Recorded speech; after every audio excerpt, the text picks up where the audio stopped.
चलो बच्चा देखो, आज बात चलेगी टाइप ऑफ ऑपरेटिंग सिस्टम कि ऑपरेटिंग सिस्टम कितने प्रकार का होता है, ठीक ना।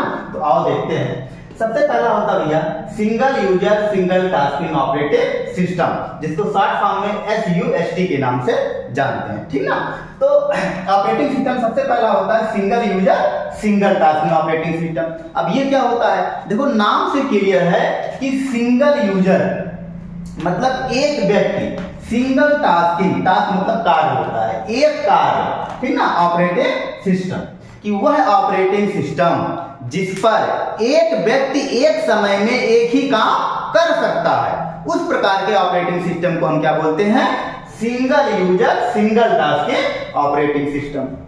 क्लियर हुआ। जैसे माइक्रोसॉफ्ट डॉस और पॉम, ये दो एक ऐसे ऑपरेटिंग सिस्टम है जो सिंगल यूजर सिंगल टास्किंग होते हैं, ठीक। मतलब कि यदि आपके कंप्यूटर में डॉस ऑपरेटिंग सिस्टम छोड़ा गया है तो आप उस कंप्यूटर में एक समय में एक ही काम कर सकते हैं। जैसे यदि मान लो अगर आप गाना सुन रहे हैं तो केवल गाना ही सुन सकते हैं, कोई दूसरा काम उसी समय आप कर नहीं सकते हैं। जैसे यदि मान लो आपके सिस्टम में डॉस ऑपरेटिंग सिस्टम है, ठीक ना।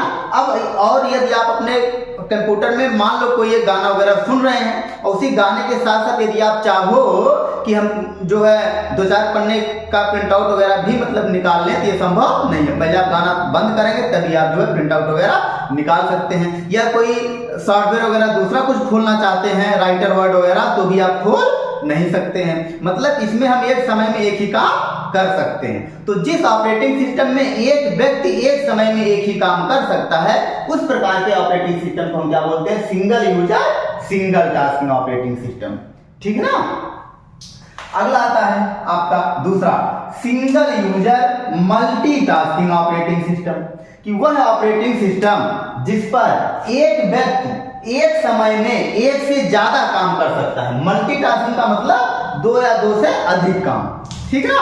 तो वह ऑपरेटिंग सिस्टम जिस पर एक व्यक्ति एक समय में एक से ज्यादा काम कर सकता है, उस प्रकार के ऑपरेटिंग सिस्टम को single user multitasking operating system के नाम से जाना जाता है। इसको शॉर्ट फॉर्म में SUMT बोलते हैं, ठीक है ना। जैसे आपका विंडोज, अब विंडोज जो होता है ये आपका single user multitasking operating system होता है। जैसे अब इसमें विंडोज के भी ढेर सारे वर्जन भी आपके, विंडोज 7, विंडो 8, विंडो 8.1, विंडो 10 या विंडो 11। ये जो ऑपरेटिंग सिस्टम है ये आपके सिंगल यूजर मल्टीटास्किंग है। अर्थात कि विंडोज का अगर इन सब में से कोई एक वर्जन अगर आपके कंप्यूटर में छोड़ा गया है तो आप उस कंप्यूटर में एक समय में एक ही काम कर सकते हैं। जैसे मान लो हमारे सिस्टम में विंडोज 7 ऑपरेटिंग सिस्टम छोड़ा गया है, जैसे जो लैब में जितने पीसी हैं इन सारे पीसीओ में विंडोज 7 नामक ऑपरेटिंग सिस्टम छोड़ा गया है, तो हम उस पीसी में एक समय में एक से ज्यादा काम कर सकते हैं। अगर यदि मान लो अगर आप टाइपिंग कर रहे हैं और टाइपिंग के साथ साथ यदि आपका गाना सुनने का भी मतलब मन हुआ तो गाना भी आप लगा सकते हैं। अगर गूगल यूट्यूब खोलना हो तो भी आप खोल सकते हैं। कोई चीज डाउनलोडिंग करनी हुई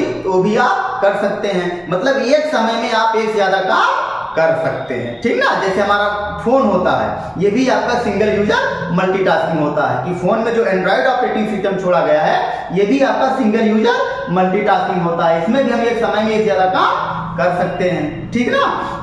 तो ये कोई पूछे कि single user multitasking operating system क्या है, बोल सकते हैं सर वह ऑपरेटिंग सिस्टम जिस पर एक व्यक्ति एक समय में एक से ज्यादा काम कर सकता है, उस प्रकार के ऑपरेटिंग सिस्टम को single user multitasking operating system के नाम से जाना जाता है। जैसे विंडो 7, विंडो 8, विंडो 8.1, विंडो 10 या विंडो 11, ठीक ना। ये सब क्या है, सिंगल यूजर मल्टीटास्किंग होती है, ठीक ना। अगला नेक्स्ट आता भैया multi user multitasking operating system, short form में MUMT के नाम से जाना जाता है। अब multi user multitasking, multi user का मतलब कि 2 या 2 से अधिक व्यक्ति, मल्टीटास्किंग का मतलब 2 या 2 से अधिक काम, ठीक ना। तो वह ऑपरेटिंग सिस्टम जिस पर 2 या 2 से अधिक व्यक्ति एक समय में 2 या 2 से अधिक काम करते हैं, उस प्रकार के ऑपरेटिंग सिस्टम को हम क्या बोलते हैं, multi user multitasking operating system. जैसे विंडोज एनटी, यूनिक्स, लाइनक्स, ये सब क्या है, ये आपके मल्टी यूजर मल्टीटास्किंग होते हैं। जैसे आप लोग देखे होंगे बैंक आप लोग गए ही होंगे, ठीक ना। बैंक में देखा जाए जो बैंक के मैनेजर का सिस्टम होता है उसमें multi user multitasking operating system छोड़ा जाता है और उसी एक पीसी से बाकी बैंक में जितने पीसी लगे होते हैं सबको नेटवर्क के माध्यम से जोड़ दिया जाता है। जैसे इस प्रकार से समझो, मान लो ये बैंक के मैनेजर का पीसी है, ठीक ना, और यहाँ पर मान लो ये सारे पीसी आपके जुड़े हुए हैं। तो अब क्या होगा कि इसी एक पीसी में ही ऑपरेटिंग सिस्टम छोड़ा जाता है, ठीक ना, मैनेजर वाले पीसी में। और कौन सा, मल्टी यूजर मल्टीटास्किंग। और फिर बाकी के बाकी पीसीओ को हम नेटवर्क के माध्यम से जोड़ देते हैं, ठीक ना। तो इससे फायदा मतलब क्या होगा, ये खराब होगा केवल एक ही सिस्टम, ठीक ना। इन सब में ऑपरेटिंग सिस्टम छोड़ने की आवश्यकता नहीं पड़ती है। तो अब देखा जाए कि एक ही ऑपरेटिंग सिस्टम से एक समय में एक व्यक्ति, दो व्यक्ति, तीन व्यक्ति, चार व्यक्ति काम कर रहे हैं और सबका काम भी जो है दूसरा होता है। तो इस प्रकार की सुविधा multi user multitasking operating system में ही होती है कि जिसमें दो या दो से ज्यादा व्यक्ति एक समय में दो या दो से ज्यादा काम कर सकते हैं। उस प्रकार के ऑपरेटिंग सिस्टम को multi user multitasking operating system के नाम से जाना जाता है। इसका प्रयोग बैंकों में होता है, बड़ी मतलब जो कंपनियों में, ऑफिस वगैरह में जो है केवल एक ही सिस्टम में ऑपरेटिंग सिस्टम छोड़ा जाता है, बाकी के पीसीओ को हम नेटवर्क के माध्यम से जोड़ देते हैं। तो उस एक पीसी में जो ऑपरेटिंग सिस्टम छोड़ा जाता है वो आपका मल्टी यूजर मल्टीटास्किंग होता है, ठीक है ना।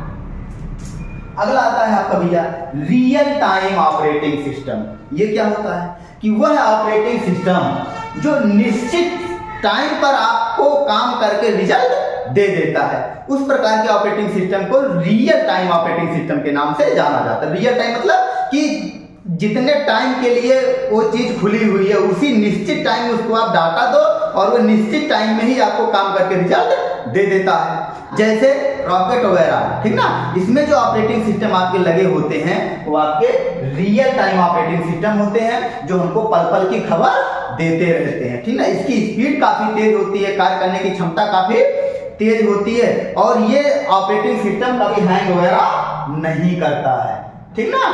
तो रियल टाइम ऑपरेटिंग सिस्टम का इस्तेमाल गवर्नमेंट भी करती है, ठीक ना। तो बोल सकते हैं कि एयर ट्रैफिक कंट्रोल में जो सिस्टम वगैरह आपके लगे होते हैं वो आपके रियल टाइम ऑपरेटिंग सिस्टम होते हैं जो हमको पल पल की सूचना वगैरह देते रहते हैं, ठीक ना।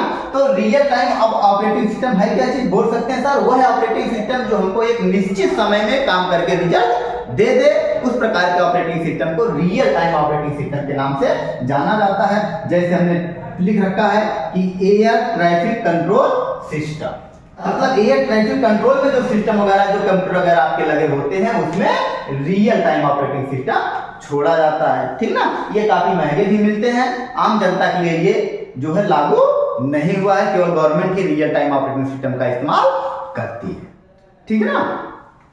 तो ये चार प्रकार के ऑपरेटिंग सिस्टम होते हैं। पहला होता है single user single tasking operating system, दूसरा होता है single user multitasking operating system, तीसरा होता है multi user multitasking operating system और चौथा होता है रियल टाइम ऑपरेटिंग सिस्टम, ठीक ना। तो ऑपरेटिंग सिस्टम आपके चार प्रकार के होते हैं। क्लियर हो गया ना। तो आज के लिए बस इतना ही, दैट्स ऑल।